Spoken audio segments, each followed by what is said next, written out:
আসসালামু আলাইকুম এভরিওয়ান, ডটনেট বাংলা সিরিজে আপনাদের স্বাগত জানাচ্ছি। আমি সোহানুর রহমান। এর আগের ভিডিওগুলোতে আমরা এমপ্লয়ির কোড করেছিলাম। তো আজকে আমরা দেখব আমরা কিভাবে এমপ্লয়ির যে ক্রিয়েট ফর্ম আছে বা এমপ্লয়ির যে মডেল আছে এটাতে আমরা কিভাবে একটা আই ফর্ম ফাইল নিয়ে আমরা এমপ্লয়ির ছবি অর্থাৎ প্রোফাইল পিকচারটা এখানে দিতে পারি। তো চলুন আমরা মেইন ভিডিওতে চলে যাই। মেইন ভিডিওতে যাওয়ার আগে বলি যে ভিডিওগুলো যদি আপনার ভালো লাগে অবশ্যই ভিডিওগুলোতে কমেন্টস করবেন এবং ভিডিওগুলো আপনার নেটওয়ার্কে শেয়ার করবেন। তো এটা ছিল আমাদের এমপ্লয়ি মডিউল। আমরা এমপ্লয়ির যে মডেল, এই মডেলটা আমরা নিয়েছিলাম এবং এখানে ডাটা অ্যানোটেশন দিয়ে ভ্যালিডেট করেছিলাম। এখন আমরা যেটা করব, আমরা এখানে একটা ইনপুট টাইপ ফাইল নেব এবং এই ফাইলে আমরা কি করব, আমরা একটা ইমেজ সিলেক্ট করব। এই ইমেজটা আমরা এমপ্লয়ির জন্য ডাটাবেজে সেভ করব।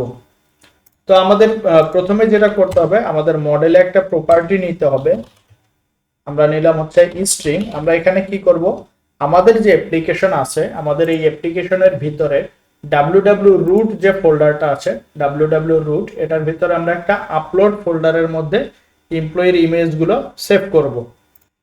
এবং ইমেজটা যেই লোকেশনে সেভ হবে, এই লোকেশনের যে পাথটা, এই পাথটা আমরা ডাটাবেজের একটা কলামের মধ্যে, এই এমপ্লয়ি টেবিলের একটা কলামের মধ্যে সেভ করে রাখবো। তাহলে আমরা যদি একটা প্রপার্টি নেই, যে পাবলিক স্ট্রিং আমরা নিলাম হচ্ছে ফটো ইউআরএল অথবা ফটো পাথ, এই পাথের মধ্যে বা এই কলামের মধ্যে আমরা কি করব, ভ্যালুটা সেভ করে রাখবো এবং এটা আমরা রাখবো অপশনাল। অর্থাৎ যদি ইমেজ সিলেক্ট করে সেক্ষেত্রে আমরা ইমেজের পাথটা সেভ করব, কিন্তু যদি ইমেজ না থাকে সেক্ষেত্রে আমরা এটাকে নাল হিসাবে রেখে দিব। এটা হচ্ছে আমাদের ডাটাবেজের কলাম। কিন্তু এখানে আমি যে ইমেজটা রিসিভ করব, যেহেতু আমি কোনো ভিউ মডেল নেইনি, আমি ডিরেক্টলি হচ্ছে ডাটাবেজের যে ইন্টিটি মডেল, আমি সেই মডেলটা ইউজ করছি। তো এটার জন্য কি করতে হবে, আমাকে এখানে আরেকটা প্রপার্টি অ্যাড করতে হবে। আমি নিলাম হচ্ছে প্রপ আই ফর্ম ফাইল। তো এই আই ফর্ম ফাইল দিয়ে আমরা কি করতে পারি, আই ফর্ম ফাইল দিয়ে আমরা একটা সিঙ্গেল ফাইল এখানে রিসিভ করতে পারি। আমরা এটার নাম দিলাম হচ্ছে অ্যাটাচমেন্ট। অর্থাৎ এমপ্লয়ি ফর্মের মধ্যে যদি অ্যাটাচমেন্ট নামে কোনো প্রপার্টি থাকে, এই প্রপার্টিতে যদি ভ্যালু থাকে, তখন আমরা এই অ্যাটাচমেন্টটাকে রিড করে সেটা আমরা সেভ করব www রুটের ভিতরে এবং এটার পাথটা আমরা অ্যাড করে দিব হচ্ছে ফটো পাথে। এখন আমি ফটোর জন্য বা ইমেজের যে এমপ্লয়ির যে ইমেজ, এটার জন্য আমি একটা কলাম নিয়েছি, সেটা হচ্ছে ফটো পাথ। এখন যদি আমি দেই, এখানে আমি প্রপার্টি নিয়েছি হচ্ছে দুইটা। এখন যদি আমি মাইগ্রেশন দেই তাহলে আমার কয়টা কলাম ক্রিয়েট হবে ডাটাবেজে, দুইটা, একটা হচ্ছে ফটো পাথ আর একটা হচ্ছে অ্যাটাচমেন্ট। কিন্তু আমার অ্যাটাচমেন্টটা দরকার নেই। তাহলে আমি কি করব, এটাকে আমি নট ম্যাপড নামে একটা অ্যাট্রিবিউট আছে, আমি যদি দেই নট ম্যাপড, এটা হচ্ছে ডাটা অ্যানোটেশন থেকে, তাহলে এটা আমার ডাটাবেজের যে টেবিল জেনারেট হবে বা কলামগুলো জেনারেট হবে, সেখানে আমার এই অ্যাটাচমেন্ট কলামটাকে বা প্রপার্টিটাকে সে ইগনোর করে বাকি কলামগুলো সে জেনারেট করবে। কারণ কি, এটা ইগনোর করার কারণ হচ্ছে আমি এটাকে ম্যাপ করিনি, অর্থাৎ এটা ডাটাবেজে যাবে না। এবং এটার আমি একটা ডিসপ্লে নেম দিয়ে দেই। আমি দিই একটা ডিসপ্লে, ডিসপ্লের ভিতরে আমি একটা টেক্সট দিয়ে দিব। আমরা জানি যে ডিসপ্লের ভিতরে আমরা যদি নেম দেই, নেম, তাহলে আমি এই নেমের মধ্যে যে টেক্সটটা দিব সেটা আমার লেভেলের মধ্যে শো করবে। অর্থাৎ আমার যে এখানে ফর্মটা আছে, ফর্মের লেভেলের মধ্যে এই যে টেক্সটটা এটা শো করবে। এখন যদি আমি আমার যে create.cshtmlটা ছিল, আমি যদি এখানে যাই এবং আমি এটা কপি করি, কপি করে যদি আমি এখানে পেস্ট করি এবং আমি এটা নেম দিলাম হচ্ছে ফটো, আমি এটাকে চেঞ্জ করে দিলাম হচ্ছে ফটো পাথ, কারণ আমি এটা নেম দিয়েছিলাম হচ্ছে ফটো পাথ, এবং এসপি ফর হচ্ছে ফটো পাথ, এটার ইনপুট টাইপ হচ্ছে ফাইল। তাহলে আমি এখানে একটা ইনপুট টাইপ নিলাম হচ্ছে ফাইল। এখানে আমি আমার যে মডেলের প্রপার্টি আমি যদি দেখি, আমি এখানে দিব হচ্ছে অ্যাটাচমেন্ট, কারণ আমি ফাইলটা রিসিভ করব কোথায়, অ্যাটাচমেন্ট যে আমার প্রপার্টি আছে সেখানে। তাহলে আমি এখানে লেবেল বা প্রপার্টিটা যেটা বাইন্ড করব সেটা হবে অ্যাটাচমেন্ট, এবং অ্যাটাচমেন্ট ডিসপ্লে করবে হচ্ছে আপলোড ফটো। এখন যদি আমি অ্যাপ্লিকেশনটা রান করি, আমি আর একটু ক্লিয়ার করি, আমি ফর্ম থেকে যেই যেই ইনপুটটার মধ্যে আমি মডেল বাইন্ড করব এটা হবে আমার আই ফর্ম ফাইল। আমি যদি যাই, আমি যদি এখানে যাই, এটা হবে আমার আই ফর্ম ফাইল, কারণ আমি ইনপুট যেই আমার যে ফাইল ইনপুটটা আছে এটার ভ্যালু আমি রিসিভ করব হচ্ছে আই ফর্ম ফাইল দিয়ে। ওকে, এখন যদি আমি পেজটা রিফ্রেশ করি, আমি দেখবো এখানে আপলোড ফটো নামে একটা ফাইল আপলোডার চলে এসেছে, আপলোড ফিল্ড। এখন আমি কি করব, আমার এখানে আরেকটা জিনিস চেঞ্জ করতে হবে, সেটা হচ্ছে আমি ফর্মের মধ্যে যদি ইনক্রিপ্ট মাল্টিপার্ট ফর্ম ডাটা এইটা যদি আমি মিস করি, তাহলে আমার এই যে এখানে আমি যে ইনপুট থেকে অ্যাটাচমেন্ট যেটা আমি ইনপুট নিলাম বা ইনপুট দিব, সেটা আমার এখানে ফর্মের মধ্যে যে ইনকোড অ্যাট্রিবিউট আছে মাল্টিপার্ট ফর্ম ডাটা, এটা যদি আমি মিস করি তাহলে আমার এই এমপ্লয়ি কন্ট্রোলার সবসময় সেটা নাল রিসিভ করবে। আমি যদি একটু ডিবাগ করি, আমি এখানে ব্রেক পয়েন্ট দিলাম এবং আমি অ্যাপ্লিকেশনটা ডিবাগ মোডে রান দিলাম। আচ্ছা, যেহেতু আমি মাইগ্রেশন দেইনি, মাইগ্রেশন না দেওয়ার কারণে আমার এখানে ইরর আসছে, তো আমি এটা অফ করি। আমি আগে মাইগ্রেশনটা ডান করি। তাহলে মাইগ্রেশনের জন্য আমি যেটা করব, আমি এখানে প্রজেক্ট ফাইলটা সিলেক্ট করে দিব। আমি দিব add migration, add employee image column, এবং আমার যখন মাইগ্রেশন স্কিমাটা আসবে তখন আমি আপডেট ডাটাবেস দিব। তো সেটা বিল্ড হচ্ছে। এখন আমি দিব হচ্ছে আপডেট ডাটাবেস, আপডেট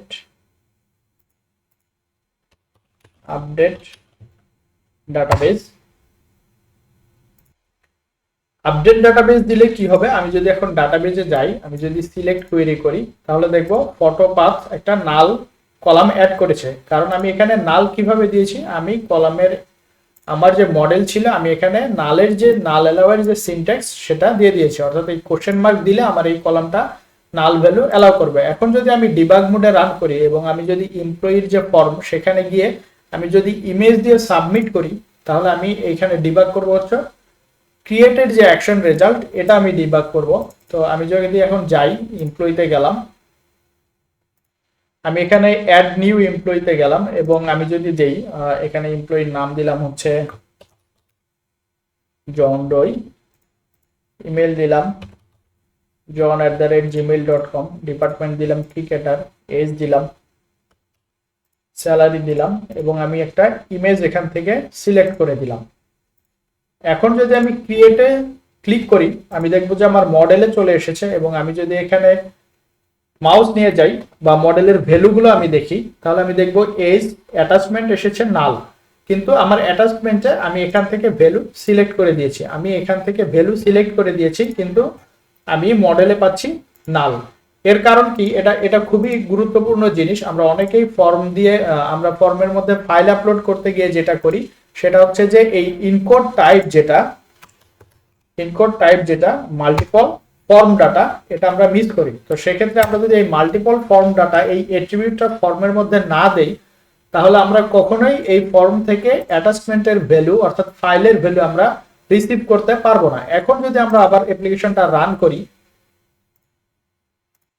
এখন যদি আমি এখান থেকে একটা ফর্মের মধ্যে আমি একটা ফটো আপলোড দিই, ফটো আপলোড দিয়ে আমি যদি ক্রিয়েট বাটনে ক্লিক দেই এবং আমি যদি মডেলের মধ্যে নিয়ে যাই, তাহলে আমি দেখবো অ্যাটাচমেন্ট একটা অবজেক্ট আকারে নিয়েছে এবং এই অ্যাটাচমেন্টের ভিতরে আমরা দেখবো আমরা যে ফাইলটা অ্যাড করেছি সেটা হচ্ছে ফর্ম ডাটার মধ্যে নিয়েছে। সেটার মধ্যে নেম আছে, কন্টেন্ট টাইপ আছে, তারপর হচ্ছে ফাইলের নেম, ফাইলের হচ্ছে হেডারে আমরা দেখবো আবার কাউন্ট 2 আছে। এখানে যদি দেই, সেটা হচ্ছে ইমেজ প্লাস জেপিজি এবং হেডারের মধ্যে অন্যান্য ইনফরমেশন, এবং এটার যে লেন্থ, এই লেন্থটা হচ্ছে বাইট আকারে নিয়ে এসেছে। অর্থাৎ আমার এই টোটাল ইমেজটার যে লেন্থ, ইমেজটাকে কনভার্ট করে সে কিসে নিয়েছে, বাইট।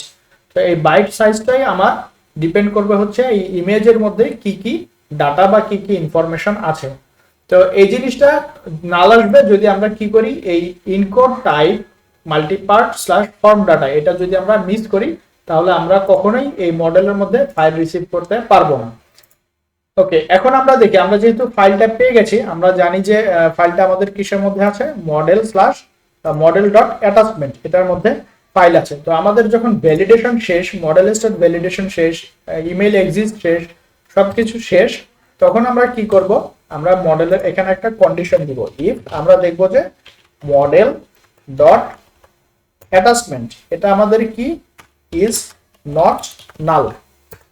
আমরা ইজ নট নালটা এভাবে লিখতে পারি, আমরা যদি এইভাবে লিখি তাহলে সেটা কাজ করবে। আবার আমরা যদি চাই তাহলে আমরা কি করতে পারি, নট নাল, আমরা এভাবেও নাল চেকটা দিতে পারি। তো লেটেস্ট ভার্সন গুলোতে এই নট নালটা সাপোর্ট করে, ইজ নট নাল যেটা সেটা সাপোর্ট করে C# 14 এর উপরে। এর আগের ভার্সন গুলোতে সাপোর্ট করে না। সেক্ষেত্রে আমরা যেহেতু লেটেস্ট ভার্সনে কাজ করছি, আমরা এখানে যদি নট নাল দিই তাহলে নট নালটা এখানে কাজ করবে। আচ্ছা, যদি নট নাল হয় তাহলে আমরা কি করব, আমাদের যে এই www রুটটা আছে প্রজেক্টের ভিতরে, এই www রুটটা আমাদেরকে আগে গেট করতে হবে। তাহলে আমরা www রুট গেট করব কি, কোন জায়গা থেকে, আমাদের হোস্টিং এনভায়রনমেন্ট .net যেটা করেছে সেটা হোস্টিং এনভায়রনমেন্টের জন্য একটা ইন্টারফেস দিয়ে দিয়েছে। তাহলে আমি যদি লিখি private read only I web hosting environment, তাহলে এই আই ওয়েব হোস্টিং এনভায়রনমেন্ট দিয়ে এটা থেকে আমি কি পাবো, এটা থেকে আমি পাবো আমার আমার অ্যাপ্লিকেশনটা ডেভ টেস্ট প্রোডাকশন কোন মুডে আছে, আমার সার্ভারের যে ইনফরমেশন সেটা, এবং এই আমার প্রজেক্টের ভিতরে যে ফাইলগুলো আছে এই ফাইলগুলো ফোল্ডারগুলোর স্ট্রাকচারটা আমি এখান থেকে পাবো। তাহলে এটা আমাকে কি করতে হবে, এটা আমাকে কন্ট্রোলারের মধ্যে ইনজেক্ট করে দিতে হবে, এবং এই আই ওয়েব হোস্টিং এনভায়রনমেন্ট যেটা ভেরিয়েবল, এই ভেরিয়েবলের মধ্যে আমার যে ইনস্ট্যান্সটা আমি যেটা এখানে ডিপেন্ডেন্সি ইনজেকশন করলাম সেটা এখানে অ্যাসাইন করে দিতে হবে। তাহলে আমি এখানে যে আমার www রুটের ভিতরে যে আমার ডিরেক্টরিগুলো, এই ডিরেক্টরিগুলো পাবো। এখন আমাকে কি করতে হবে, আমার এখানে আপলোড ফোল্ডারটা এক্সিস্ট নেই। আমি যদি দেখি এখানে আপলোড ফোল্ডার এক্সিস্ট নাই, তাহলে আমাকে আগে কি করতে হবে, আমি আগে ডিরেক্টরিটা এখানে একটা ভেরিয়েবলে নেই, স্ট্রিং আপলোড ডিরেক্টরি বা আপলোডস ফোল্ডার, এটা আমি দিলাম হচ্ছে path.combine। কম্বাইন যেটা করে সেটা হচ্ছে আমি কম্বাইনের ভিতরে যে ভ্যালুগুলো দিব, যে ভ্যালুগুলো কমা দিয়ে দিব, সে সবগুলোকে একসাথে করে নিয়ে আসে স্ল্যাশ দিয়ে। তাহলে আমি path.combine করব www root path। www root হচ্ছে এনভায়রনমেন্ট বা আই ওয়েব হোস্টিং এনভায়রনমেন্টের ভিতর থেকে আমি নিলাম www root path। তাহলে এটা আমার পাবে হচ্ছে www root যে ফোল্ডারটা সেটা। আমি যদি দেখি এখানে আরো কিছু প্রপার্টি আছে, আমি যদি দেখি এখানে কন্টেন্ট রুট পাথ হচ্ছে আমার মেইন যে প্রজেক্ট ফোল্ডার, সেটা এনভায়রনমেন্ট নেম ইজ ডেভেলপমেন্ট, এটা হচ্ছে ট্রু আর ফলস রিটার্ন করে, অ্যাপ্লিকেশন নেম। তো আমি এই জিনিসগুলো এখান থেকে পাবো। এখান থেকে আমার দরকার কি, ওয়েব রুট পাথ। তাহলে আমার ওয়েব রুট পাথ মানে কি, স্ট্যাটিক যে ফাইল বা ফোল্ডার গুলো সেটার রুট যে পাথ সেটা হচ্ছে www রুট। আমি এটার ভিতরে একটা ফোল্ডার নিব কি, আপলোড। ওকে, এখন আমি এখানে দেখবো যে ডিরেক্টরি এক্সিস্ট আছে কিনা। ডিরেক্টরি যদি এক্সিস্ট থাকে তাহলে সে হচ্ছে ডিরেক্টলি এই ফোল্ডারের ভিতরে ফাইল আপলোড করে দিবে। আর যদি ডিরেক্টরি এক্সিস্ট না থাকে সে কি করবে, ক্রিয়েট ডিরেক্টরি, অর্থাৎ এখানে একটা ডিরেক্টরি ক্রিয়েট করে নিবে। তো আমি এটা ডিরেক্টলি ক্রিয়েট ডিরেক্টরি যদি করি তাহলে ডিরেক্টরি এক্সিস্ট থাকলে তো সে আর ক্রিয়েট করবে না, আর যদি না থাকে সে ক্রিয়েট একটা ডিরেক্টরি এখান থেকে ক্রিয়েট করে নিবে। এখন এটা হচ্ছে ডিরেক্টরি ক্রিয়েট করার কোড। এখন আমি চাচ্ছি যে আমি এখানে আগে চেক করব যে ডিরেক্টরি এক্সিস্ট আছে কিনা। তাহলে আমি যদি চেক দেই ইফ ডিরেক্টরি নট এক্সিস্ট, এরপর আমি কি করব, আমি ডিরেক্টরিটা ক্রিয়েট করে নিব। ওকে, এটা হচ্ছে আমি সিঙ্গেল লাইন স্টেটমেন্ট লিখলাম। এখন আমি যখন ডিরেক্টরি ক্রিয়েট করব আমার কি করতে হবে, এখন এই ফাইলটা আবার আমার যে ফাইলটা এসেছে সেটা হচ্ছে ডিরেক্টরির সাথে কম্বাইন করতে হবে। এতক্ষণ আমি যে ডিরেক্টরিটা ক্রিয়েট করলাম এটা হচ্ছে ফাইল নেম ছাড়া আমি একটা ফোল্ডার ক্রিয়েট করে নিলাম। এই ফোল্ডারের ভিতরে আমি আপলোড করা ফাইলগুলো রাখবো। সেটা ইমেজ হতে পারে, সেটা পিডিএফ হতে পারে, সেটা ডকুমেন্ট হতে পারে, সবকিছু আপলোড করার নিয়ম একই, জাস্ট ফাইল টাইপ আলাদা। তো আমরা যদি চাই কাস্টম ফাইল টাইপ সেট করে দিতে পারবো, অথবা এক্সিস্টিং যে ফাইল টাইপটা আছে বা ফাইল নেম এক্সটেনশনটা আছে আমরা সেই নেমেই সেভ করে দিতে পারবো। কিন্তু আপলোডের যে প্রসেস সেটা সবগুলোর জন্য একই। অনেক বড় বড় অ্যাপ্লিকেশনের ক্ষেত্রে অনেক সময় এক্সেল আপলোডের কাজ থাকে, সেখান থেকে ডাটা রিডের কাজ থাকে। তো এক্সেলের ডাটা রিড করার জন্য প্যাকেজ আলাদা, কিন্তু আমরা যদি এক্সেলটা ডিরেক্টলি আপলোড করে সেভ করতে চাই তাহলে আমরা এই কোডটা অ্যাপ্লাই করলেও পারবো।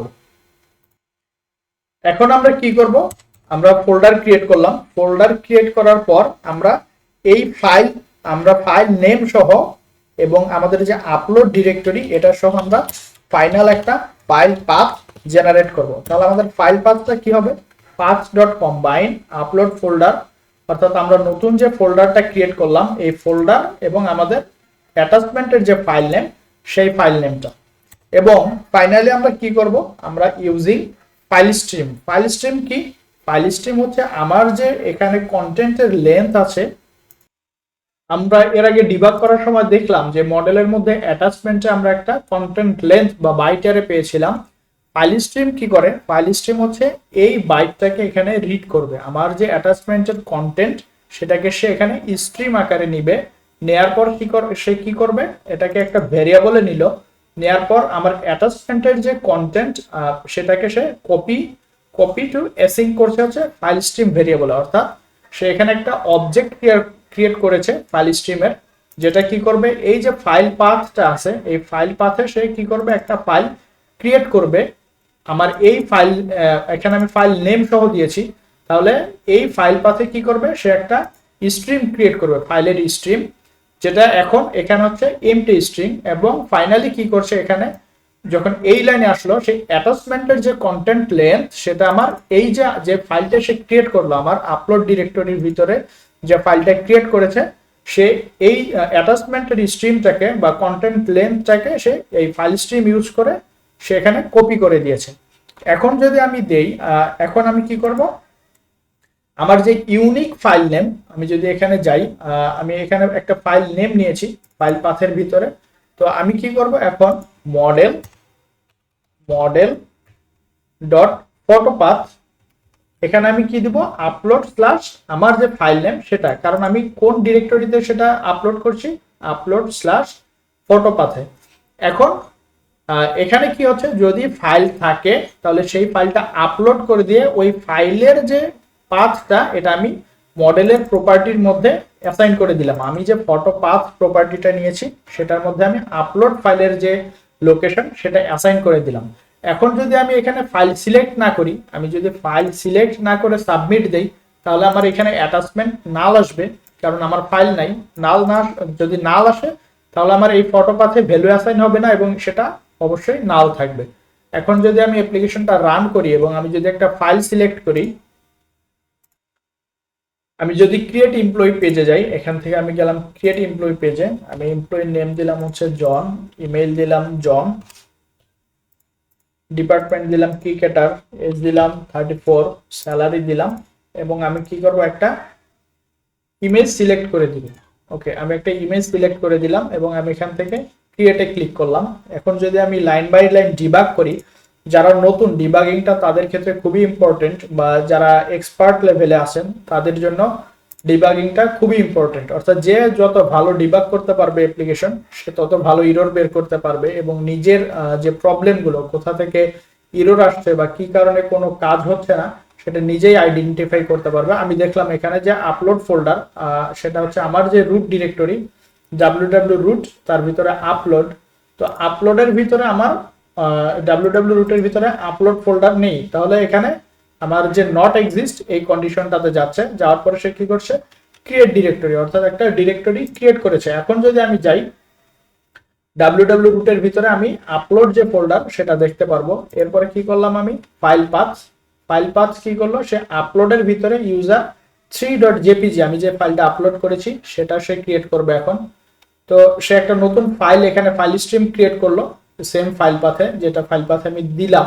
এখন আমি কি করব, মডেলের যে কন্টেন্টটা সেটা এই স্ট্রিমের মধ্যে সে কপি করে দিয়েছে। আমি যদি এখন ফাইল স্ট্রিমে ধরি, আমি দেখব লেন্থ 175304, আর আমি যদি অ্যাটাচমেন্টে ধরি, অ্যাটাচমেন্টের লেন্থ 175304, অর্থাৎ এখানে যত বাইট ছিল সে পুরো বাইটটাই কপি করে এই আপলোড ফাইলের ভিতরে নিয়ে গেছে।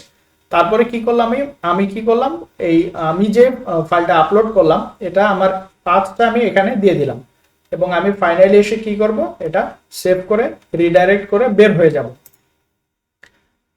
এখন যদি আমি একটু দেখি www রুটের ভিতরে যাই, আপলোড ইউজার 3, এখানে একটা ফাইল ক্রিয়েট হয়ে গেছে। এখন এখানে যেটা সমস্যা সেটা হচ্ছে, কেউ যদি এই ইউজার 3 নামে আবার আরেকটা ফাইল আপলোড দেয়, তখন হচ্ছে এই ফাইল নেমটা কি হবে, এই ফাইলটা কি হবে, রিপ্লেস হয়ে যাবে। আমি ধরলাম যে জন নামে একজন 5 জন ইউজার আছে, এর মধ্যে একজনের নাম আমি অলরেডি জন দিয়ে একটা ইমেজ আপলোড দিয়েছি। এখন যদি আর বাকি 4 জন আবার জন দিয়ে সেম ইমেজ আপলোড দেয়, তাহলে এখানে ইমেজ থাকবে একটা, কিন্তু বাকিগুলো কি হবে, রিপ্লেস হয়ে যাবে। তাহলে আমার ফাইলগুলো যাতে রিপ্লেস না হয়, বা ফাইলগুলো যাতে আমার এই লোকেশন থেকে ফাইলগুলো যাতে হারায় না যায়, এজন্য আমি কি করব, আমি একটা ফাইল নেম জেনারেট করব। তাহলে আমি এখানে কি করব, স্ট্রিং আমি একটা ইউনিক ফাইল নেম জেনারেট করব, যেই ইউনিক ফাইল নেমটা হবে কি গুইড আইডি। আমরা যদি guid.new guid দেই তাহলে এটা হচ্ছে আমার সার্ভার থেকে সে র্যান্ডমলি একটা ইউনিক স্ট্রিং জেনারেট করে, একটা গুইড জেনারেট করে, যেটাকে আমি টু স্ট্রিং করে নিলাম এবং এটার পরে আন্ডারস্কোর দিয়ে আমার যে অরিজিনাল ফাইল নেম সেটা আমি দিয়ে দিলাম। তাহলে এখন আমি কি করব, আমি যদি আবার ফাইল ক্রিয়েট করি তাহলে আমি এখানে ফাইল নেমের পরিবর্তে ইউনিক যে ফাইল নেম সেটা দিলাম এবং আমি মডেলের মধ্যে অ্যাসাইন করে দেব ইউনিক ফাইল নেম। এখন যদি আমি দেখি, আমি আবার একটা এমপ্লয়ি ক্রিয়েট করব, এই এমপ্লয়ির জন্য আমি ইউজার 3 যেটা এই ইমেজটা সিলেক্ট করব।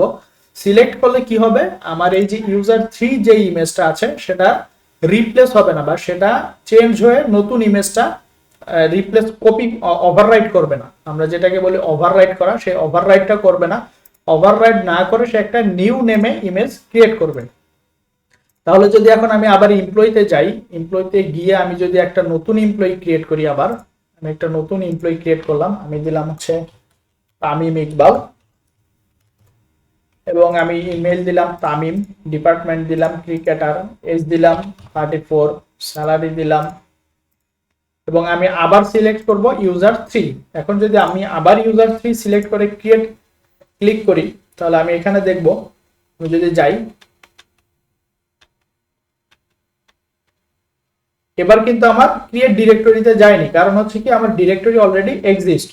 তাহলে ইউনিক ফাইল নেমটা কি রকম হবে আমি যদি একটু দেখি, এটা হচ্ছে একটা গুইড আইডি, এই পর্যন্ত এটা হচ্ছে একটা গুইড আইডি, এরপর আমি একটা আন্ডারস্কোর দিয়ে অরিজিনাল যে ইমেজ নেমটা সেটা দিয়েছি। কেউ যদি চায় যে না অরিজিনাল ইমেজ নেমটা দিবে না, সে এখানে ডিরেক্টলি ফাইল নেম এক্সটেনশনটা দিবে, তাহলে সে কি করবে, এখানে জাস্ট এখানে file dot get file name extension। আচ্ছা, এখানে হচ্ছে path dot path হচ্ছে কি আমার system.io থেকে আসছে। আমি যদি একটু দেখি পাথের উপরে বা পাথে যদি আমি ক্লিক দেই, এখান থেকে আমি দেখতে পারবো যে এটা আসছে system.io থেকে। তাহলে আমি এখান থেকে কি করব, get extension। তাহলে আমি যদি এইটা দিই, এখানে আমার দিতে হবে কি ফাইল নেম হচ্ছে আমার এই model dot attachment dot file name. তাহলে কি করবে, সে এখান থেকে জাস্ট ফাইল নেমের এক্সটেনশনটা নিয়ে আসবে, সেটা জেপিজি বা পিএনজি বা পিডিএফ এক্সটেনশনটা নিয়ে এসে সে এই এক্সটেনশনটা এই যে গুইড আইডি আছে, এই যে আইডিটা আছে এটার পরে সে দিয়ে দিবে। তাহলে দেখা যায় যে অনেক সময় কেউ অন্য একটা সার্ভার থেকে ইমেজ ডাউনলোড করে সেটা আবার আপলোড দেয়, সেক্ষেত্রে দেখা যায় যে ওইখানেই ফাইল নেমটা অনেক বড় থাকে, আবার সেটার সাথে যদি আমরা একটা গুইড অ্যাড করে দেই তাহলে সেটা আরো বড় হয়ে যায়। তো এটার জন্য আমরা কি করব, যেহেতু আমাদের এই যে স্ট্রিংটা এটা সবসময় ইউনিক আসছে, আমরা এটার পরে জাস্ট এক্সটেনশনটা অ্যাড করে দিব। এখন যদি আমি আবার এখান থেকে নেক্সট দেই, নেক্সট স্টেপে যাই, আমি দেখব ফটো পাথ এটা এখানে চলে এসেছে। এখন যদি আমি কন্টিনিউ দেই এবং আমি যদি আপলোড ফোল্ডারের ভিতরে যাই, আমি যদি দেখি এখন যে ফাইলটা ক্রিয়েট হয়েছে, আমার যে ইউজার 3 আগের যে ইউজার 3 সেটা আছে এবং সেটার সাথে সে ইউনিক একটা ফাইল ইউজার 3 ক্রিয়েট করে নিয়েছে, কিন্তু আমার দুইটাই সেম ফাইল। আমি যদি দেখি ইউজার 3 এবং ইউনিক যেটা দুইটাই একই ফাইল।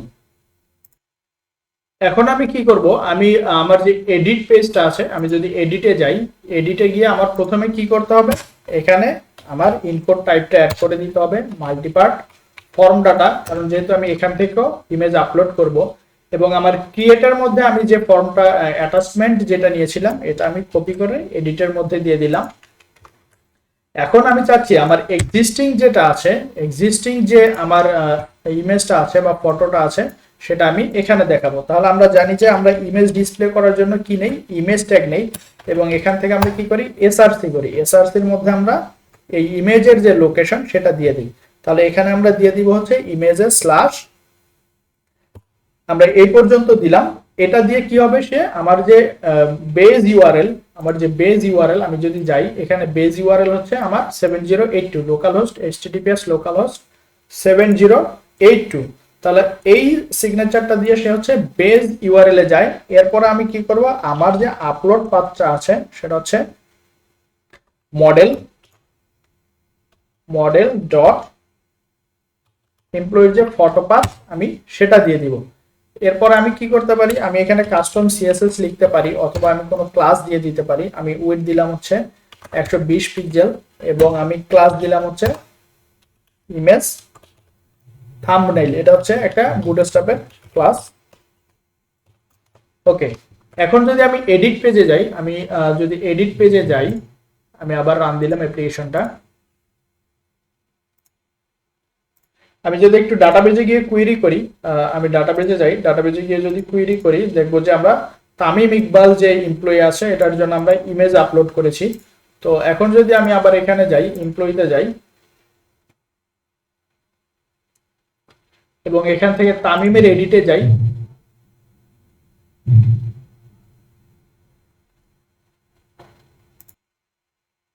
এখানে আমরা দেখছি যে ইমেজটা পাচ্ছে না। এর কারণ হচ্ছে কি, সামনে দুইটা স্ল্যাশ চলে এসেছে। এর কারণ হচ্ছে যে আমরা ডাটাবেজে অলরেডি একটা স্ল্যাশ দিয়ে ইমেজটা আপলোড করেছি। আমরা যদি এখানে যাই, আমাদের যে কন্ট্রোলারে আমরা সামনে একটা স্ল্যাশ দিয়েছি, তো সামনের স্ল্যাশটার কারণে এখানে ইমেজটা পাচ্ছে না। তো আমরা সামনের স্ল্যাশটা এখান থেকে অফ করে দিলাম, এডিট থেকে সামনের স্ল্যাশটা উঠাই দিয়ে জাস্ট টেলডাটা দিলাম। এখন যদি আমরা রিফ্রেশ করি,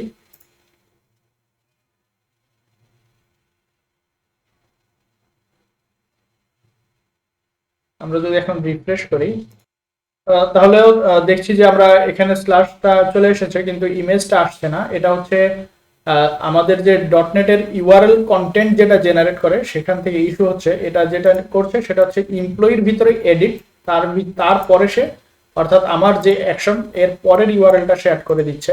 তো এটার জন্য আমরা কি করতে পারি, আমরা সমাধান হিসেবে যেটা করতে পারি সেটা হচ্ছে আমরা এখানে গিয়ে ইমেজটা আমরা নর্মালি যেটা আমরা করি যে CSHTML এ আমরা যেভাবে অ্যাটাচমেন্ট শো করাই সেটা হচ্ছে এখানে ইউআরএল, আমি যদি @ দেই, @ দিলে ইউআরএল ডট আমি যদি দেখি কন্টেন্ট নামে একটা মেথড আছে, ইউআরএল ডট কন্টেন্ট। তো এই ইউআরএল ডট কন্টেন্টের ভিতরে আমি কি করব, এখানে আমি ডাবল কোটেশন দিলে আমি এখানে স্ট্রিং লিখতে পারবো। এর ভিতরে আমি দিব হচ্ছে আমার যে মডেল ডট, আচ্ছা আমি হচ্ছে ইউআরএল ডট কন্টেন্টের মধ্যে এখানে হচ্ছে সামনে $সাইন দিয়ে দিলাম। এখন যদি আমি দেই মডেল ডট ফটোপাথ, এখন যদি আমি এইভাবে ইমেজটা লোড করাই, এইভাবে ইমেজটা লোড করলে সে এখানে স্মুথলি শো করবে। এখন যদি আমি আবার লোড করি, পেজটা রিফ্রেশ করি, এখন আমি দেখবো যে এখানে আমার যে ইমেজের পাথটা সেটা চলে এসেছে এবং এটা দেখাচ্ছে https:/upload/ যে আমার ইমেজ পাথ সেটা। ওকে, অথবা আমি কি করতে পারি, আমি যদি ডিরেক্টলি, আমি যেহেতু ওইখানে স্ল্যাশ সহ দিয়েছি, আমি এখন যেটা দেখছি যে এখানে /upload থেকে এসেছে, তার মানে আমার সামনে একটা স্ল্যাশ হবে। যেহেতু আমি স্ল্যাশটা ওখানে দিয়ে দিয়েছি, তাহলে এটা হচ্ছে একবারে স্পেশাল কেস, যখন আমরা একবারে ডিরেক্টরি ধরে কন্টেন্টটা নিয়ে আসবো। সেই ক্ষেত্রে যদি আমরা ইমেজ বাইন্ডের ক্ষেত্রে বা ইমেজ শো করানোর ক্ষেত্রে কোনো ইস্যু পাই বা কোনো সিএসএস ফাইল লোড করানোর ক্ষেত্রে কোনো ইস্যু ফেস করি, তখন হচ্ছে আমরা ইউআরএল কন্টেন্ট দিয়ে সেটা এইভাবে নিয়ে আসি। তো যেহেতু আমার এখানে স্ল্যাশ সহ ডিরেক্টলি দেখালে হচ্ছে, তাহলে আমি এখানে কি করব, মডেল ডট ফটোপাথ, অর্থাৎ আমার ডিরেক্ট যে ডাটাবেজের ভ্যালুটা আছে সামনে স্ল্যাশ থেকে আপলোড, তাহলে আমি যদি এইটা দেই, এটা দিলেও আমি ডিরেক্টলি ইমেজটা এখানে পাবো। কারণ আমি দেখছি যে ডিরেক্টলি আমার যে ডাটাবেজের পাথটা এটা যদি আমি এখানে শো করাই তাহলেও আমি ইমেজটা দেখতে পাচ্ছি। এখন যদি আমি অ্যাপ্লিকেশনটা রিফ্রেশ করি, আবার যদি আমি রিফ্রেশ দেই,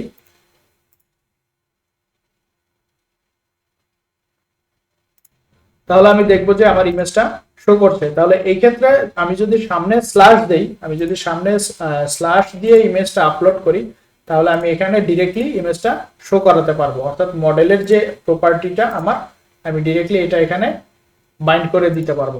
তো এটা হচ্ছে এডিটের ক্ষেত্রে আমি কিভাবে ইমেজটা শো করাচ্ছি। এখন যদি আমি ইমেজটা আবার চেঞ্জ করতে চাই, তাহলে আমাকে কি করতে হবে, আমি অলরেডি মডেলের এখানে হচ্ছে মডেলের অ্যাট্রিবিউট ফর্মের অ্যাট্রিবিউটটা অ্যাড করে দিয়েছি। এখন আমি যেটা করব, আমি সেম কোডটা কপি করব। কপি করে আমি এডিট যে আমার অ্যাকশনটা আছে, এডিটের অ্যাকশনের মধ্যে আমি সব ভ্যালিডেশন যেখানে শেষ, আমি কি করব সেখানে গিয়ে এই কোডটা পেস্ট করে দিব। পেস্ট করে দিলে এইখানেও আমার সেম, সে চেক করবে ডিরেক্টরি এক্সিস্ট আছে কিনা, এক্সিস্ট থাকলে সে সেখানে ইমেজটা আপলোড করে দিবে। তো আমরা যখন ক্লিন কোড লিখব, ক্লিন কোড লেখার সময় আমরা কি করব, এই পুরো জিনিসটাকে আমরা একটা মেথডে কপি করে নিয়ে যাব বা কাট করে একটা মেথডে নিয়ে যাব। আমরা একটা মেথড লিখতে পারি যে গেট আপলোড ইমেজ পাথ। তো আমরা এখানে হচ্ছে কি করব, এইখানে আমরা শুধু আমাদের যে এই অ্যাটাচমেন্ট মডেল ডট অ্যাটাচমেন্ট এটাকে আমরা পাস করে দিব এবং সেখান থেকে এই আপলোডের কাজগুলো সবকিছু করে আমরা ফাইনালি এই স্ট্রিংটা রিটার্ন করব এবং এই স্ট্রিংটা আমরা এইখানে অ্যাসাইন করে দিব। তো সেই ক্ষেত্রে আমাদের কোডগুলো ক্লিন হবে, কারণ এখন যেটা আমরা করেছি সেটা হচ্ছে আমরা দুই জায়গায় আমরা সেম কোড লিখেছি, যেটা হচ্ছে কোডটা কপি হচ্ছে। এখন যদি আমি এখানে নতুন একটা ইমেজ আপলোড করি, আমি একটা ইমেজ দিলাম user2 দিয়ে আবার ওপেন করলাম, সেভ দিলাম। এখন যদি আমি আবার এডিটে যাই, এডিটে গেলে আমি নিউ যে ইমেজটা আপলোড করেছি এটা দেখতে পাচ্ছি। তো এটা হচ্ছে আমরা কিভাবে ডটনেটে ইমেজ আপলোড করতে পারি, যদিও ভিডিওটা একটু বড় হয়ে গেছে, আরো সংক্ষেপ করা যেত। এই জিনিসটা দেখলাম এবং আমরা যদি এই ইমেজের কোডটা একটু ভালোভাবে খেয়াল করি বা প্র্যাকটিস করি, তাহলে আমরা এটা থেকে যে কোনো ফাইল আপলোড করতে পারবো যদি আমাদের সেখান থেকে এক্সট্রা কোনো লজিক অ্যাড করতে না হয়। তো নেক্সট ভিডিওতে আমরা দেখব হচ্ছে ডিপেন্ডেন্সি ইনজেকশন নিয়ে। ডিপেন্ডেন্সি ইনজেকশন খুবই ইম্পর্টেন্ট একটা জিনিস, কতভাবে করা যায় এবং কি কি, এটা দেখে আমরা লেআউটে চলে যাব। যেহেতু অনেকগুলো ভিডিও হয়ে গেছে, আমরা মাল্টিপল লেআউট অ্যাড করে যে কোনো একটা টেমপ্লেট ধরে আমরা লগইন, রেজিস্ট্রেশন এবং একটা সিম্পল অ্যাপ্লিকেশন ডেভেলপ করব। তো পরের ভিডিও দেখার আমন্ত্রণ, ধন্যবাদ সবাইকে।